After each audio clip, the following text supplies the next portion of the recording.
Aujourd'hui, vous rencontrerez une équipe de plus de 80 infirmières en Floride qui se sont mobilisées pour sauver la vie d'une petite fille ayant besoin d'une greffe de foie.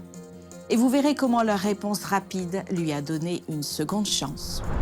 Dans le centre-ouest de l'Afrique, l'Église adventiste intervient alors que les communautés font face à une augmentation des enlèvements et à l'instabilité en cherchant à apporter un soutien par le biais d'initiatives basées sur la foi. Et en Albanie, une petite congrégation connaît une grande croissance alors que 2 sœurs dirigent des ministères pour enfants dans la même église qui les a un jour accueillies en tant que visiteuses. Des individus, des défis, un impact, ces histoires inspirantes et bien d'autres maintenant sur ANN.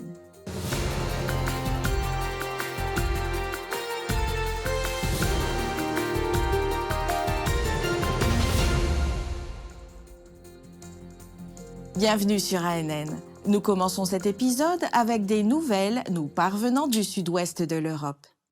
En Albanie, un pays où la présence adventiste est faible, les ministères pour enfants ont un grand impact.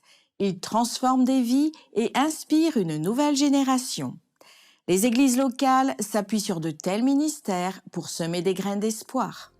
2 sœurs, Euxenia et Restiola Bregazi, ont grandi dans un foyer où la religion était découragée. Mais elles ont trouvé refuge dans une petite église adventiste locale. Ma sœur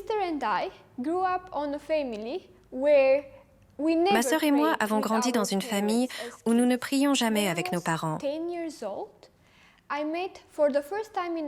J'avais 10 ans quand j'ai rencontré pour la première fois un pasteur adventiste. Une autre famille adventiste vivait dans le quartier de mes cousins. Mes 2 cousins ont entendu parler de Dieu pour la première fois à travers les histoires que la famille leur racontait et ils faisaient des études bibliques et priaient ensemble. Ils ont invité ma sœur, ma mère et moi à faire partie de ce petit groupe. Là, des chansons, des histoires et des sourires ont planté des graines de foi qui allaient finalement façonner la mission de leur vie.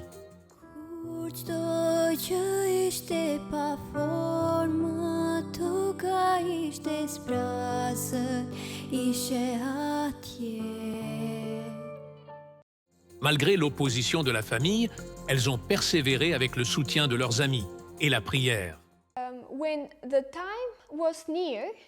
Lorsque la date du baptême approchait, nous avons réalisé que nous devions en parler à nos parents.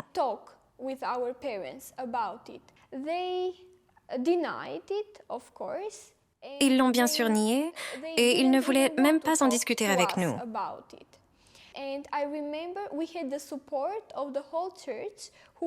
Je me souviens que nous avions le soutien de toute l'Église qui priait pour nous.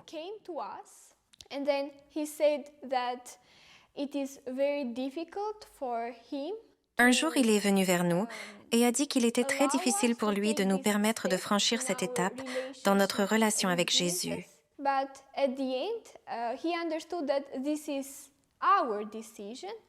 Puis, il a compris que c'était notre décision et que, puisqu'il nous aimait tant, il ne pouvait pas contrôler ce choix. Alors, il nous a donné sa permission pour que nous puissions être baptisés. Leur décision de se faire baptiser lors du premier camporé des éclaireurs de la mission albanaise a marqué un tournant. Au début, nos parents ne voulaient pas que nous soyons baptisés et que nous nous impliquions dans l'Église. Maintenant, ils voient l'influence positive de l'Église sur nous. À cause de cela, ils ont également commencé à s'intéresser davantage à l'Église adventiste et ils lisent certains livres d'Ellen White. En y repensant, nous pouvons voir que les choses qui nous semblent impossibles ne sont pas impossibles pour Dieu. Le jour de mon baptême était l'un des plus beaux jours de ma vie. Aujourd'hui, Euxenia et Restiola sont des dirigeantes actives de l'Église adventiste, un parcours qui a débuté dans un programme pour enfants. Et leur histoire n'est pas unique. Partout en Albanie, les ministères pour enfants prospère dans diverses communautés. À l'église centrale de Tirana, les enfants attendent avec impatience le camp d'été annuel, organisé en partenariat avec Adra Albanie. Plus qu'un simple moment de loisirs et d'activités manuelles, ce camp offre un environnement enrichissant pour le développement social et émotionnel. Des bénévoles albanais et étrangers contribuent à sa réussite et partagent amour et attention. À Elbasan, des rassemblements hebdomadaires réunissent de nombreux enfants de familles non chrétiennes autour d'histoires bibliques et d'activités créatives, favorisant ainsi leur transformation.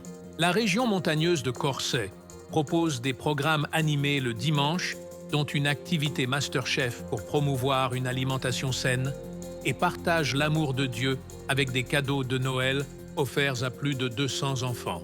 Dans le village voisin de Dichnis, des enfants, principalement d'origine musulmane, se réunissent chaque semaine pour écouter des histoires bibliques, chanter et jouer. Les responsables des églises locales ont déclaré que ces initiatives visent à aider les enfants à rencontrer Jésus régulièrement, démontrant ainsi que même une petite graine peut faire la différence. À Orlando, en Floride, une équipe de médecins et d'infirmières à Advent Health pour les enfants a lutté pour sauver un bébé ayant besoin d'une greffe. Leurs efforts acharnés ont été récompensés. Quand les gens parlent de miracles, Matty en est un exemple. Les premiers mois, nous pensions à tort que tout allait bien. Nous n'en savions rien. Notre fille était petite et avait la jaunisse. Nous ne pouvions rien faire de plus. Nous étions dans un autre hôpital et personne ne l'a remarqué. Nous y sommes allés, c'est un nouvel hôpital. Nous ne connaissons personne. De suite, nous avons su que nous devions y être et qu'ils allaient s'occuper de notre enfant autant qu'ils s'occuperaient du leur. Matty avait une biliariatrésie, une maladie rare. Environ 70 à 80% des nourrissons atteints auront finalement besoin d'une greffe de foie. J'étais là quand nous avons dit à ses parents que nous faisons tout ce que nous pouvons, mais nous ne savions pas si elle allait s'en sortir. Ce bébé si malade avait juste besoin d'un foie. Nous devions l'amener à un point où elle pouvait recevoir un foie.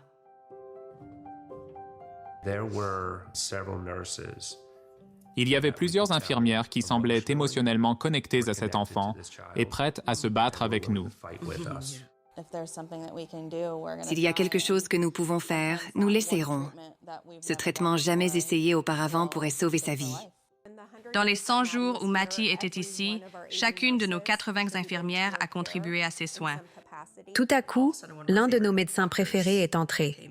Elle a dit « Nous avons un foie ». Prendre soin d'elle pendant plusieurs jours et la voir s'épanouir est incroyable. Ça me donne de l'espoir pour les autres enfants car ils peuvent aller mieux et être Matty. Je suis heureuse d'avoir choisi la carrière que j'ai choisie, d'être infirmière. Advent Health, une organisation à but non lucratif affiliée à l'Église adventiste du 7e jour, est l'un des plus grands fournisseurs de soins de santé aux États-Unis. Sa mission est d'étendre le ministère de guérison du Christ à toutes les personnes. L'Église adventiste du 7e jour a franchi une nouvelle étape dans sa mission numérique. Cette fois avec le lancement de setchat.ai, un nouvel outil d'intelligence artificielle conçu pour répondre aux questions bibliques, soutenir les études de la Bible et aider les membres d'Église avec un contenu fiable et basé sur la foi. Formé sur des matériaux officiels adventistes, setchat.ai comprend les questions, apprend des données et répond en accord avec les enseignements de l'Église. Il peut aider à la préparation de sermons, aux questions doctrinales et à l'orientation spirituelle initiale. Encore en version bêta, il reflète l'engagement plus large de l'Église envers une technologie responsable et éthique, alignée sur les principes bibliques. Et les dirigeants de l'Église sont clairs. L'intelligence artificielle est un allié de la mission, mais elle ne remplacera jamais la connexion humaine ni les valeurs fondamentales de la foi chrétienne, le salut, l'amour et l'espoir. En mai, l'Université Andrews a célébré la remise des diplômes de 137 étudiants provenant de 33 pays au séminaire théologique, reconnaissant leur réalisation dans les programmes de maîtrise et de doctorat. En tant qu'institution phare de l'Église adventiste du 7e jour à Berrien Springs, dans le Michigan, l'Université Andrews a marqué l'occasion par une célébration joyeuse. Wagner Kuhn, le responsable académique de l'institution, décrit l'événement comme un moment de joie et de gratitude envers Dieu. Ce que nous ressentons en voyant tant d'étudiants obtenir leur diplôme est un sentiment de joie, de gratitude, de louange à Dieu pour ses bénédictions et sa providence. Beaucoup ont commencé pendant la COVID. Aujourd'hui, l'auditorium et plusieurs salles étaient remplis comme jamais depuis cette période. Nous savons que Dieu a été avec nous. C'est ce que nous ressentons, ce que nous voulons aussi. C'est que ces étudiants montrent à leur communauté et à leur famille qu'ils marchent avec Dieu et font sa volonté. Nous voulons qu'ils aillent de l'avant et changent le monde parce qu'ils sont venus ici pour acquérir des connaissances et pour affirmer leur foi. Maintenant, ils doivent être des disciples de Jésus-Christ. Le séminaire de théologie a tenu un service de culte spécial pour célébrer les diplômés et leurs familles qui se sont réunis pour partager ce moment significatif. Nous avons 137 diplômés qui ont postulé au 2 mars. C'est un nombre important. Parmi ces 137, nous avons aussi un bon groupe de sœurs, de femmes.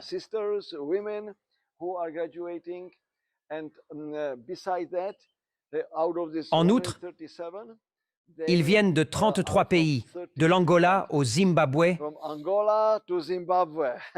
avec tous les pays du monde entier qu'on peut citer entre, dont l'Australie, le Brésil et la Chine et l'Amérique du Nord. Donc, c'est un très beau groupe de personnes, très solide. Ils obtiennent leur diplôme de 5 programmes de master et de 2 programmes de doctorat. Nous louons le Seigneur et le glorifions pour tous ces diplômés, car c'est une célébration non seulement de leurs compétences, mais aussi de ce que Dieu a fait dans leur vie. J'invite quiconque souhaite apprendre. Il y a beaucoup d'enseignants et de personnes ici qui ont passé leur vie à se préparer pour être nos mentors, et vous apprendrez tellement sur vous-même et sur les autres. Par-dessus tout, vous ferez partie d'un groupe de personnes qui souhaitent apprendre et veulent s'efforcer d'être meilleurs. Je pense que c'est une grande opportunité que vous ne trouverez nulle part ailleurs. Une des choses que j'ai aimées au séminaire, ce sont les différentes sorties, nos conversations et les expériences réelles que nous partageons. C'est quelque chose que vous pouvez expérimenter. C'est une merveilleuse façon de commencer le ministère. Venez, je vous invite à faire partie de ce merveilleux corps de croyants qui se prépare à servir les autres dans ce monde. L'appel à servir est un appel très fort. Et l'appel à proclamer l'Évangile ne s'adresse pas seulement aux pasteurs, mais à tout le monde. C'est dans Matthieu 28. Mais j'ai senti que je pouvais faire plus, que je devais me préparer à parler aux autres, à prêcher cette parole et à atteindre les gens. Parfois, vous parlez et ils n'écoutent pas, mais il faut beaucoup prier. Nous avons commencé le programme ici à Andrews. Cela a été une bénédiction dans mon ministère. Nous avons développé plusieurs domaines. Une des raisons pour lesquelles je remercie le Seigneur le plus, c'est cette communion avec le Saint-Esprit, où j'ai appris que nous avons besoin du baptême quotidien du Saint-Esprit. La croissance ici à Andrews a été significative dans mon ministère et je loue le Seigneur pour cela. La région interaméricaine de l'Église adventiste du 7e jour a conclu sa première campagne d'évangélisation de 4 mois de 2025 avec plus de 87 000 baptêmes dans ces 25 régions, culminant en une grande célébration à Chiapas au Mexique. Des centaines de personnes se sont rassemblées à l'Expo Conventions, à Tuxtla Gutiérrez, Chiapas, pour la fin de la campagne intitulée « L'espoir interaméricain, le ciel vous attend ». Les dirigeants et membres d'Église ont été félicités pour leur dévouement à partager l'Évangile dans leur communauté. Eli Henry, président de l'Église adventiste en région interaméricaine, a décrit la célébration comme un événement joyeux. Il a souligné qu'il est temps de partager la bonne nouvelle du salut et l'accomplissement des promesses du Christ. Aujourd'hui, ce sabbat est une fête pour la région interaméricaine. De nombreuses personnes ont prêché l'Évangile. Nombreux sont ceux qui ont compris que le temps est venu. C'est le moment le plus approprié, le moment que Dieu nous a donné pour annoncer la fin de tout, pour annoncer qu'il revient. Parce que Christ a fait une promesse et le Dieu que nous servons tient toujours ses promesses. Christ nous a promis « Je reviendrai ». Et là où je suis, vous y serez aussi. C'est ce que Jésus a dit et c'est ce que nous célébrons. Et ici, dans cette union, nous disons « Le ciel t'attend ». C'est-à-dire que cet accomplissement de la promesse est pour toi et pour moi. Des dizaines de nouveaux croyants ont été baptisés au centre de congrès lors d'une célébration diffusée en direct, marquant leur engagement public envers Christ. Le programme comprenait également des performances théâtrales et un concert musical par une chorale adventiste.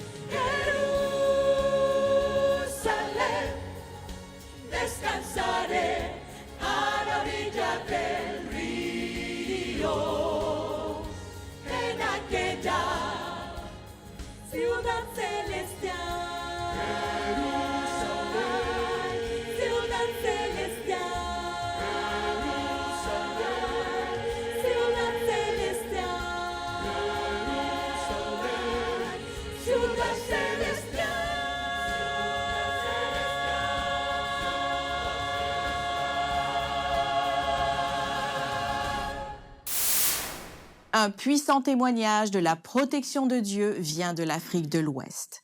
10 étudiants adventistes du 7e jour, y compris un leader de l'Église, ont été miraculeusement libérés après avoir été enlevés par des hommes armés. Le Nigeria continue de faire face à une grave crise de sécurité, marquée par des enlèvements et une violence généralisée, touchant même des membres de l'Église adventiste du 7e jour. En voyage vers l'université Babcock pour le programme réunissant les jeunes, 18 étudiants ont été attaqués près d'Orr et 10 ont été enlevés. Après plus de 40 heures dans des conditions difficiles dans la jungle, ils ont été miraculeusement libérés sains et saufs, une réponse aux prières des membres d'Église et aux efforts coordonnés des forces de sécurité nigérianes. Malgré le traumatisme, les étudiants ont témoigné que leur foi en Dieu avait été renforcée. Si nous vivons tous comme des adventistes du 7e jour et que celui qui ne l'est pas encore ne vient pas à la vie, que dirait la parole? Mais je rends grâce à Dieu de nous avoir tous épargnés. À ce moment-là, je savais qu'il y a un Dieu et que Dieu allait me sauver. Je ne pouvais recourir à aucune intelligence et aucune science. Rien ne pouvait aider. J'ai toujours cru en la cause et les faits, la logique, la rationalité. Mais à ce moment-là, tout cela n'aidait en rien, mais seul Dieu pouvait. Les dirigeants adventistes ont exprimé leur gratitude à Dieu pour le miracle de leur retour en toute sécurité.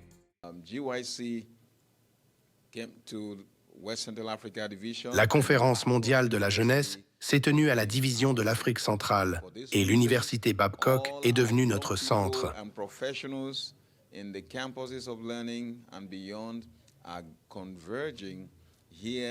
Pour cette raison, tous nos jeunes et professionnels des campus d'apprentissage et au-delà convergent ici du 17 au 21 avril pour ce rassemblement très important au nom du Seigneur.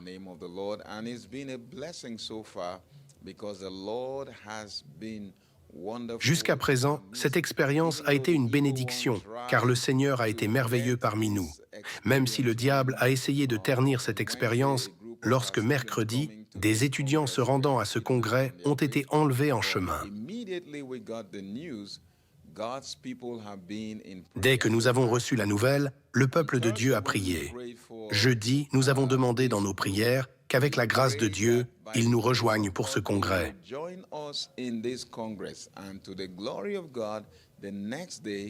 Gloire à Dieu, le lendemain, nous avons reçu la nouvelle de leur libération, et il y avait une telle joie. C'était merveilleux. Nous rendons à Dieu toute la gloire pour ce qu'il a fait. Nous croyons qu'il continuera à agir en notre faveur alors que nous continuons à le servir.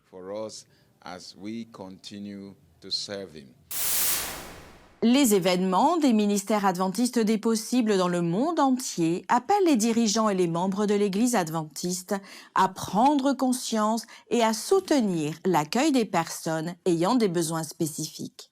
Après l'histoire de la semaine dernière du Brésil, où une église locale a créé une expérience de sabbat entièrement inclusive pour les personnes aveugles, sourdes, autistes et handicapées, deux événements majeurs dans d'autres parties du monde continuent de souligner l'engagement croissant de l'Église adventiste envers l'inclusion. Dans la région interaméricaine, plus de 600 dirigeants et membres se sont réunis virtuellement pour célébrer le 10e anniversaire des ministères adventistes des possibles.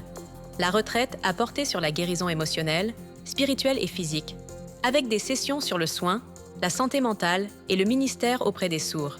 Les dirigeants de l'Église ont encouragé les congrégations à accueillir les personnes handicapées, non seulement comme un programme, mais comme une mission de compassion et d'appartenance.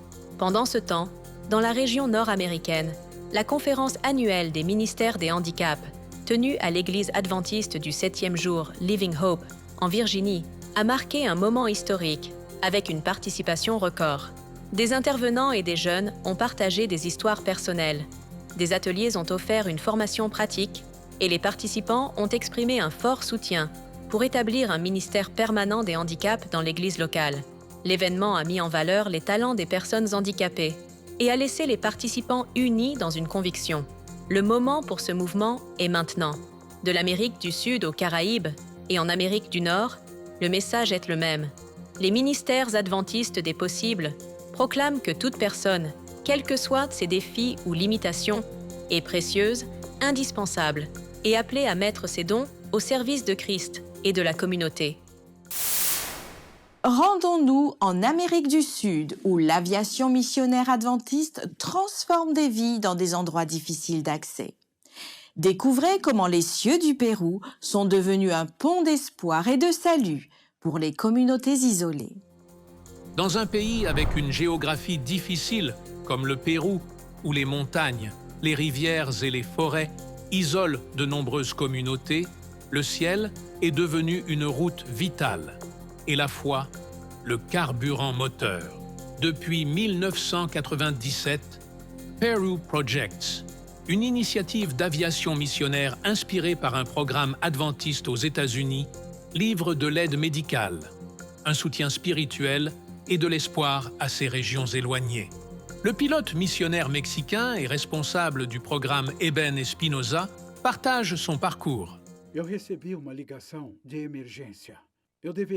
J'ai reçu un appel d'urgence. J'étais en route pour secourir une personne dans le besoin. Je suis monté à bord de l'avion et j'ai décollé.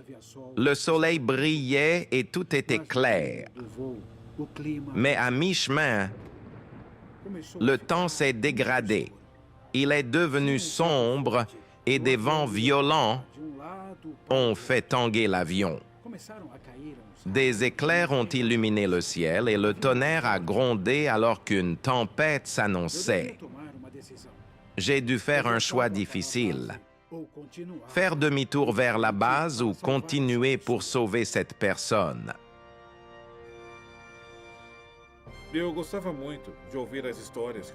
J'aimais entendre les histoires que le pasteur Rascoon partageait avec moi.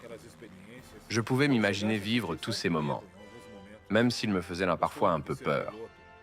Le rêve de devenir pilote et de voler remplissait mes pensées chaque fois que je me souvenais de ces aventures.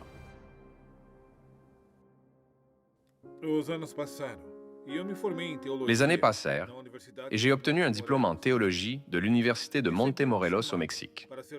Puis j'ai servi en tant que pasteur à Ensenada, au Mexique. J'avais déjà alors fondé une famille avec ma femme, Elvia, et notre fils, Herbert. Puis l'occasion de poursuivre un master en divinité à l'Université Andrews s'est présentée.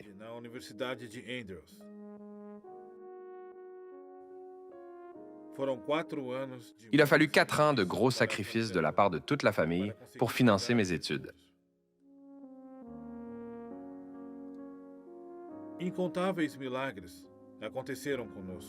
Nous avons vécu d'innombrables miracles qui ont démontré la protection de Dieu dans nos vies. La naissance de notre fille Amy a été une véritable bénédiction, nous apportant encore plus de joie.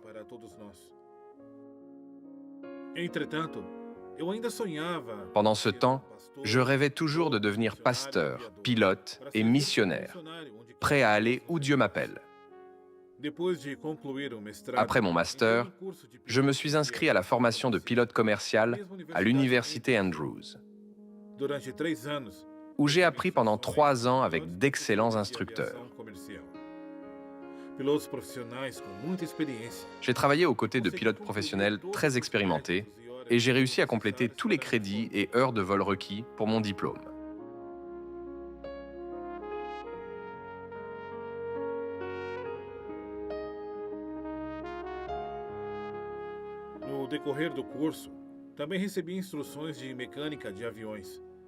J'ai aussi suivi une formation en mécanique aéronautique, ce qui s'est avéré essentiel pour l'opportunité que j'attendais avec impatience. Juste avant mon examen final pour le certificat de pilote, je suis allé au bureau de l'évaluateur pour lui parler.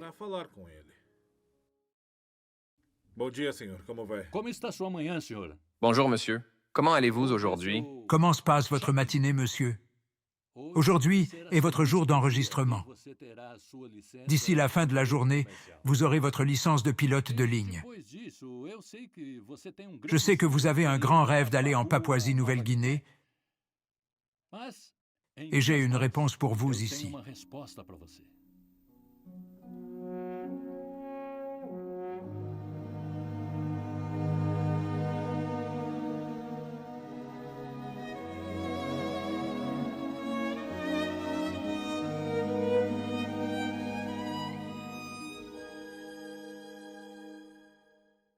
Ne manquez pas la deuxième partie de cette histoire missionnaire passionnante qui sera diffusée la semaine prochaine. Pérou Projects ou les projets du Pérou, un ministère de soutien de l'Église adventiste du 7e jour, opère depuis plus de 20 ans en assurant des vols médicaux d'urgence vitaux et un soutien aux communautés isolées de la jungle. Aux États-Unis, Advent Health s'attaque à la pénurie d'infirmières en Floride en utilisant un laboratoire de simulation qui offre un environnement sûr et réaliste pour que les infirmières développent leurs compétences. Cette formation pratique renforce leur confiance et leur préparation à des responsabilités accrues. Bonjour. Salut Alex. Comment te sens-tu, Alex? C'était donc en fait ma première simulation, différente de la simulation à l'école d'infirmier car c'était un vrai patient. Ici, au centre de simulation et de formation, le patient était agité et nous devions appeler le médecin. Donnez-lui ses médicaments. Avez-vous des médicaments dans les chambres? Souvent, ils n'ont pas ces mentors et ils se sentent perdus lorsqu'ils sont sur le terrain et ont peur. Travailler avec des mentors, avoir quelqu'un à qui parler, c'est énorme pour les étudiants. Peux-tu prendre une grande respiration pour moi? Le patient va bénéficier de cette confiance, de cette base de connaissances et de l'expérience qu'il a pu acquérir. Nous allons vous donner du Zofran. Ça aidera avec cette nausée. D'accord? J'apprends certaines de ces choses que je ne fais pas dans mon service, au cas où je devrais un jour les appliquer. Vous avez très bien partagé et parlé distinctement. La formation que nous pouvons faire sous un même toit va être incroyable pour nos membres d'équipe. C'était effrayant au début, mais mon coéquipier et moi savions quoi faire. Nous vous ramènerons chez vous. Nous ferons en sorte que vous irez mieux. J'ai beaucoup aimé. Ainsi s'achève notre édition de cette semaine. Pour en savoir plus sur l'Église adventiste, visitez adventiste.org. Et pour plus d'histoires de foi et de missions du monde entier, rendez-vous sur adventiste.news. Comme le rappelle le psaume 96 au verset 3, « Racontez parmi les nations sa gloire, parmi tous les peuples ses merveilles. » Merci de nous avoir suivis. Nous vous disons à la semaine prochaine et que Dieu vous bénisse.